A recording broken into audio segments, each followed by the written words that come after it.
ప్రస్తుతం తెలంగాణలో నడుస్తున్నటువంటి ఒక వివాదం ఏంటంటే బీఆర్ఎస్ ఎమ్మెల్యేలందరినీ కూడా కాంగ్రెస్ కొనేస్తుంది అనేది ఒక వివాదం నడుస్తుంది. దీనికి సంబంధించే కాంగ్రెస్ నుంచి బయటకు వచ్చినటువంటి బక్క జడ్సన్ అనేటువంటి వ్యక్తి ఒక కీలకమైనటువంటి విషయాన్ని తెర మీదకి తీసుకొచ్చారు. ఇదేంటి అంటే అసలు ఈ ఎమ్మెల్యేల కొనుగోలు వ్యవహారం, పార్టీలను ఫిరాయించేటువంటి వ్యవహారాన్ని ప్రోత్సహించింది మొట్టమొదటిగా చంద్రబాబు నాయుడే అని చెప్పి ఆయన కొత్త విషయాన్ని తెర మీదకి తీసుకొచ్చారు. కొత్తదేం కాదు, పాతదే. మ్యాటర్ ఏంటంటే తెలంగాణ రాష్ట్రం ఏర్పడిన తర్వాత జరిగినటువంటి మొట్టమొదటి ఎన్నికలు అంటే 2014 సార్వత్రిక ఎన్నికల్లో టీఆర్ఎస్, ఇప్పుడు బీఆర్ఎస్ అప్పుడు టీఆర్ఎస్ కాబట్టి టీఆర్ఎస్ ప్రభుత్వాన్ని ఏర్పరిచిన తర్వాత అప్పటికి టీడీపీకి ఉన్నటువంటి బలం 20 మంది ఎమ్మెల్యేలు, 23 మంది ఎమ్మెల్యే, 20 అనుకుంటా. సో అయితే ఎమ్మెల్సీ ఎలక్షన్స్ టైంలో టీఆర్ఎస్ ఎమ్మెల్యేలని కొనాలి అని చెప్పి ప్రయత్నించారని, దాంట్లో భాగంగానే రేవంత్ రెడ్డి ఇరుక్కోవటం, అదే ఓటుకు నోటు కేసు అని చెప్పి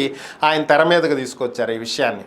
సో ఆ తర్వాత ఈ విషయం గ్రహించినటువంటి కేసీఆర్ టీడీపీ ఎమ్మెల్యేలందరినీ కూడా కొనేసి తనకిక తన పార్టీ, తన ప్రభుత్వం పడిపోకుండా ఉండటానికి జాయిన్ చేసుకున్నాడని, అప్పటి నుంచే ఈ కొనుగోలు వ్యవహారం నడుస్తూ ఉందని, అప్పటి కాంగ్రెస్ ఎమ్మెల్యేలను కూడా టీఆర్ఎస్ కొన్నా కూడా ఆ రోజు కాంగ్రెస్ నోరు మెదపలేదని, ఈరోజు మాత్రం కాంగ్రెస్లోకి ఎమ్మెల్యేలు వస్తుంటే ఆ రోజు మీరు చేస్తే లేని తప్పు ఈరోజు మేం చేస్తే వచ్చిందా అని చెప్పి మాట్లాడుతున్నారని, అయితే దీని వెనక ఉన్నటువంటి అసలు విషయం వేరని చెప్పి ఆయన ఇంకో విషయాన్ని కూడా తెర మీదకి తీసుకురావడం జరిగింది.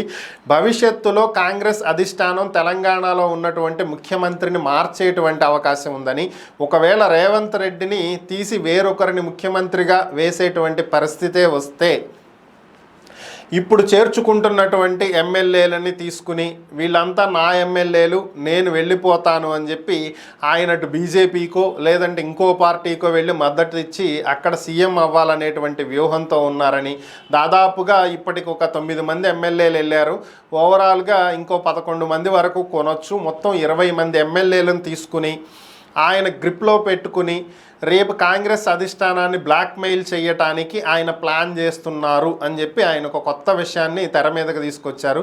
మరి దీనికి రేవంత్ రెడ్డి ఎలా స్పందిస్తారనేది చూడాలి.